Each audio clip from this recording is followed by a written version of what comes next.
गपोड़ी बहू। उमा जी की बहू पिंकी को गप्पे मारने की बहुत आदत थी। वो जब भी किसी के बारे में बातें करती तो बड़े बड़े गप्पे फेंका करती। आसपास के सब लोगों को पता था कि पिंकी बहुत बड़ी गपोड़ी बाज है। लोग उसकी बात पर विश्वास नहीं किया करते थे, लेकिन हाँ, उसकी बातें सुन सुनकर हंसते बहुत थे। अरे बहू, पड़ोस वाली शर्मा जी है ना, उनकी बेटी का जन्मदिन है, तुम भी चली जाना। ठीक है मम्मी जी, ये तो बता दो गिफ्ट में लेकर क्या जाना है? अरे लेकर क्या जाना है, 250 का लिफाफा दे देना, बस काफी है। अरे मम्मी जी, अच्छा लगेगा क्या?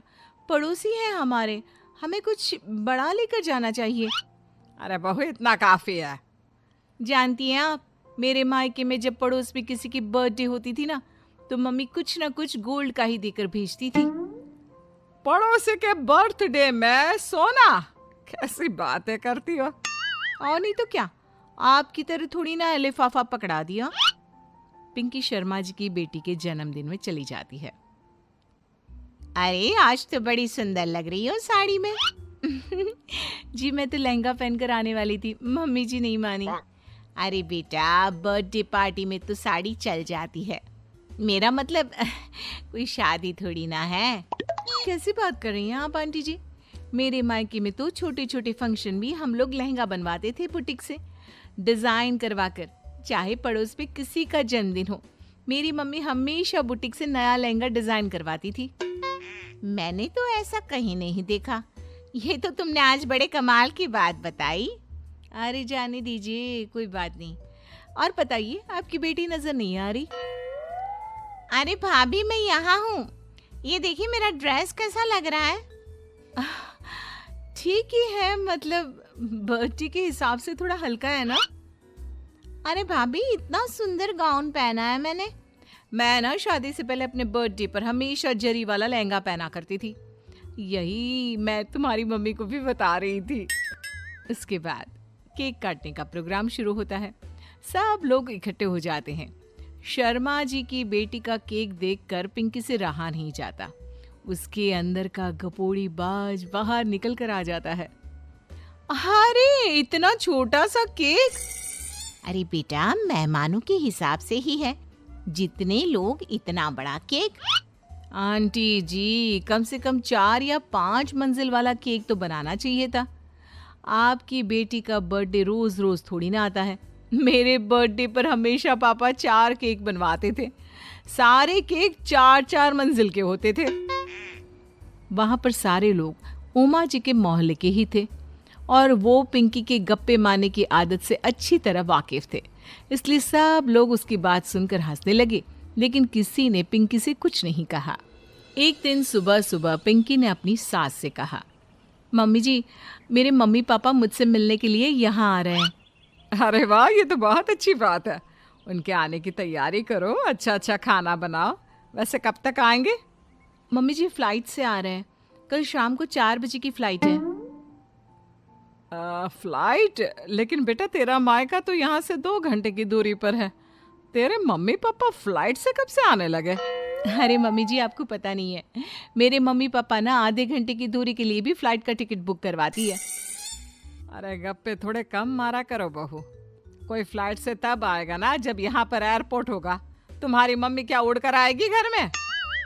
अरे हाँ मम्मी जी, मैं तो भूल ही गई थी। वो क्या ना, मेरे मम्मी पापा हमेशा फ्लाइट से ही ट्रैवल करते हैं, तो मेरे दिमाग से ही निकल गया था। अगले दिन पिंकी के मम्मी और पापा पिंकी से मिलने के लिए उसके घर आते हैं। आइए आइए जी, आपका बहुत बहुत स्वागत है। और समदन जी, हमारी बेटी की कोई शिकायत तो नहीं ना? ठीक से संभाल लिया है ना आपका घर? अरे मेरी बहू बहुत समझदार है, घर का काम बहुत अच्छे तरीके से करती है। बस थोड़ा ज्यादा बोलने की आदत है उसे, आपको परेशान करती होगी ना?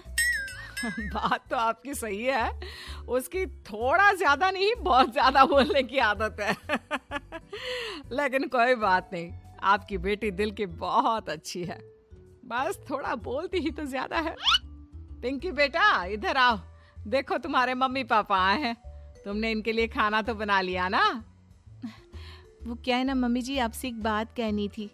हाँ हाँ बोलो बहू, क्या बात है, डरने की कोई जरूरत नहीं। वो मम्मी जी, मैंने सोचा मम्मी पापा आए हैं तो खाना बाहर से मंगवा लेती हूँ। अरे कोई बात नहीं बेटा, वैसे भी तुम किचन में काम करने लग जाती तो अपने मम्मी पापा से बात कब करती। बहुत अच्छा किया।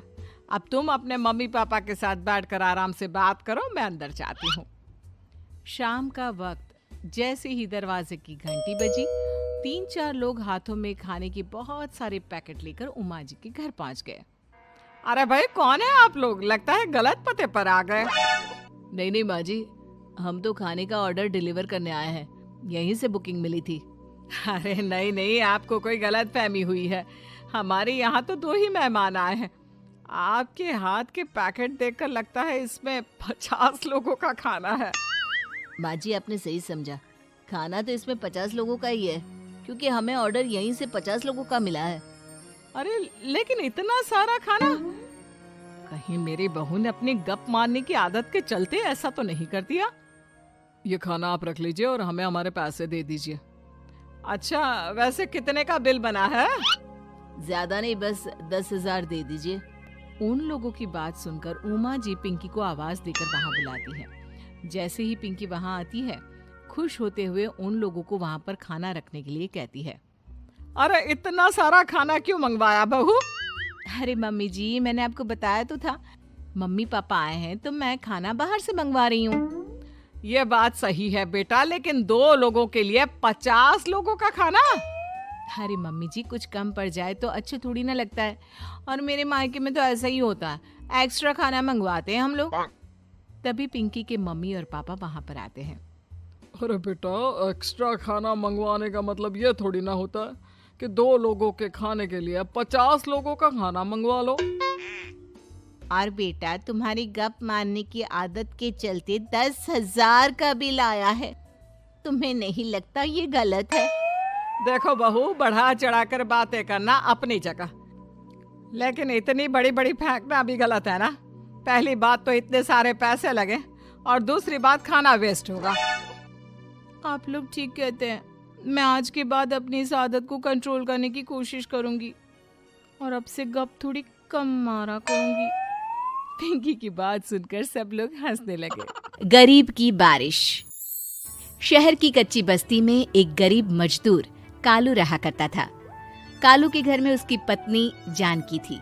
जानकी लोगों के घरों में झाड़ू पोछा करके कुछ पैसे कमा लेती थी, और वहीं कालू किसी तरह मेहनत मजदूरी करके 2 वक्त की रोटी का जुगाड़ कर लेता था। कुछ दिनों से हो रही बारिश के कारण कालू की मजदूरी बंद हो गई थी। अरे जानकी, इस बार तो बरसात ने हद ही कर दी, रुकने का नाम ही नहीं ले रही। कुछ समझ में नहीं आ रहा, अगर इसी तरह काम पर नहीं गया तो 2 वक्त की रोटी का जुगाड़ कैसे होगा?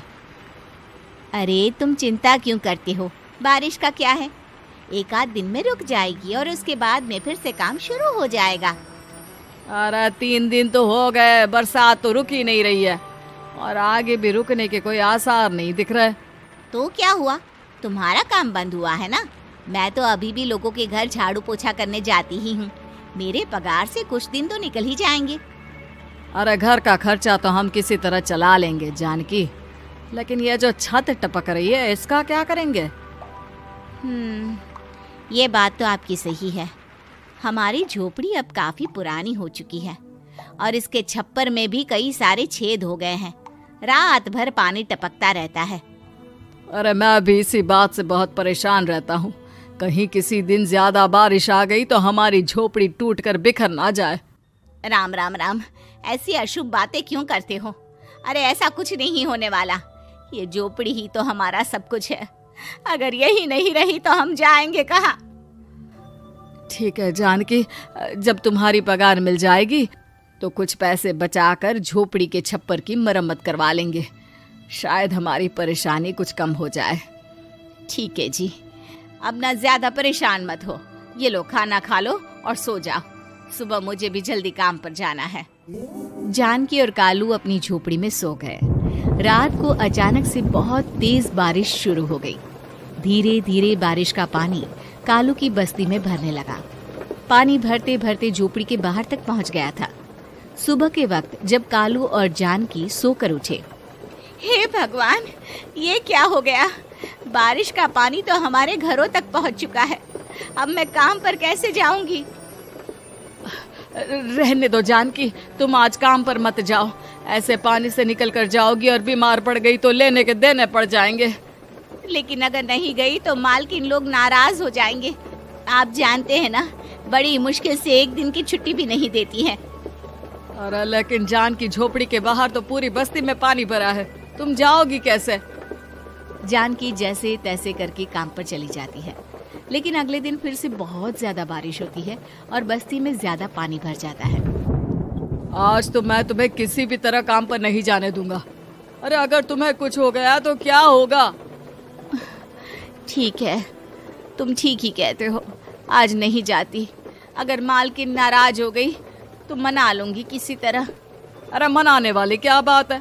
जब तुम बताओगी कि हमारी झोपड़ी में पानी भर गया है तो वो खुद ही समझ जाएंगे ना। अगले 2 दिन तक तेज बारिश होने की वजह से जानकी, कालू और आसपास की बस्ती में रहने वाले सभी लोगों के घरों में पानी भर जाता है, जिसकी वजह से जानकी काम पर नहीं जा पाती। और 3 दिन के बाद जैसे ही जानकी काम पर पहुंचती है। कहाँ थी तुम? पिछले 3 दिनों से काम पर क्यों नहीं आई? मेम साहब, क्या बताऊं, इतनी ज्यादा बारिश हो रही थी, हमारी पूरी बस्ती में पानी भर गया है और उससे भी ज्यादा तो मेरी झोपड़ी के अंदर पानी भर गया। आप ही बताइए कैसे आती मैं? इसका मतलब ये हुआ कि बारिश होगी तो तुम काम पर नहीं आओगी? ना ना, मेरे कहने का ये मतलब नहीं था मेम साहब। तुम जानती भी हो 3 दिन से कितनी परेशानी हो रही है मुझे। सारा काम मुझे खुद करना पड़ा। माफ कर दीजिए मालकिन जी, पर मैं क्या करती, आने के लिए रास्ता ही नहीं था, सब जगह पानी भरा हुआ था। बहाने तो तुझे बहुत बनाने आते हैं। जानकी देख, अगर अगली बार ऐसा किया ना तो फिर काम से हमेशा के लिए छुट्टी। अरे ना ना मालकिन, ऐसा मत कीजिए। बारिश की वजह से मेरे पति की मजदूरी भी छूट गई है। बड़ी मुश्किल से घर में 2 वक्त खाने की रोटी का जुगाड़ हो पाता है। आप मुझे काम से निकाल देंगे तो हम क्या खाएंगे? अगर इतनी ही चिंता है तो फिर रोजाना काम पर आया करो। चलो अब जल्दी से जाकर घर का सारा काम करो। बारिश रुकने का नाम ही नहीं ले रही थी। पूरे शहर में बाढ़ जैसे हालात बन गए थे, लेकिन नौकरी जाने के डर से जानकी किसी तरह रोज काम पर जाती थी। एक दिन जब जानकी काम करके अपने घर लौट आई तो अचानक उसकी बस्ती में कुछ लोगों का शोर सुनाई दिया। अरे लगता है बाहर कुछ हुआ है, मैं जाकर देखता हूँ। हाँ हाँ, पता तो कीजिए, ये बस्ती में लोग इतना शोर क्यों कर रहे हैं? बाहर जाकर कालू ने एक आदमी से पूछा।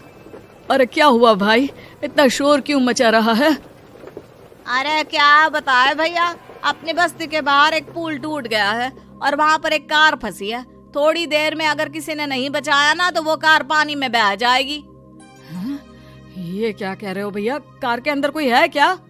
हाँ, कोई औरत बैठी है, अकेली है, बहुत रो रही है बेचारी, मदद के लिए बुला रही है। अरे तो हमें जाकर उनकी मदद करनी चाहिए ना। अरे लेकिन इसमें बहुत खतरा है, हमें अपने आप को बचाना चाहिए। पानी कभी भी हमारी बस्ती की तरफ आ सकता है। अरे तुम्हें नहीं चलना तो मत चलो, लेकिन मैं तो जाकर उस औरत की मदद जरूर करूंगा। कालू उस जगह पर पहुंचता है जहां वो औरत कार में फंसी हुई थी। वहां पर पानी का बहाव बहुत तेज था और सारा पानी कालू की बस्ती की तरफ ही आ रहा था। कालू ने एक बड़ी सी रस्सी को पेड़ से बांध दिया और दूसरे सिरे को कार की तरफ फेंक दिया और उस औरत को रस्सी के सहारे बाहर आने के लिए कहा। तभी वहां जानकी भी दौड़ती हुई आई। अरे ये तो मेरी मालकिन है, जिनके यहाँ मैं काम करने जाती हूँ।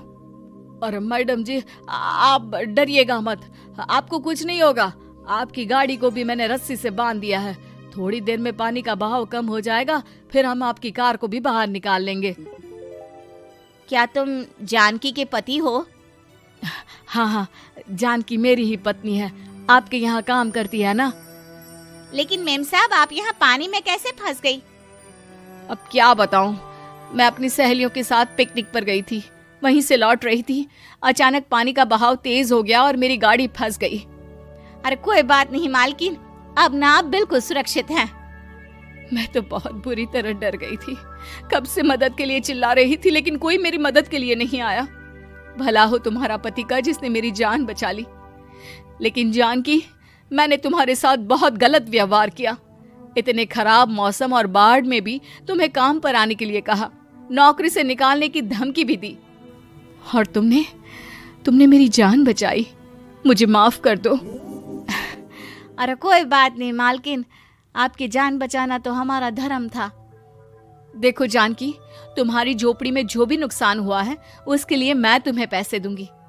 आज तुम्हारे पति ने मेरी जान बचाई है और आज के बाद मैं तुम्हें कभी भी नौकरी से निकालने की धमकी नहीं दूंगी। आज मैं तुम्हारी परेशानी को अच्छी तरह समझ चुकी हूँ। हम जैसे पैसे वाले लोगों के लिए अपने घर में बैठकर बारिश का मजा लेना बहुत आसान है, लेकिन तुम गरीब लोगों के लिए बाढ़ और बारिश काफी परेशानी खड़ी कर देते हैं। ये बात मुझे आज अच्छी तरह समझ आ गई है। आपका बहुत बहुत धन्यवाद मालकिन। उम्मीद है कि आपको हमारी ये कहानी पसंद आई होगी। कृपया हमारे चैनल को सब्सक्राइब करें और सभी अपडेट्स के लिए बेल आइकन जरूर क्लिक करें। और हाँ, वीडियो लाइक और शेयर करना मत भूलिएगा। Bye bye.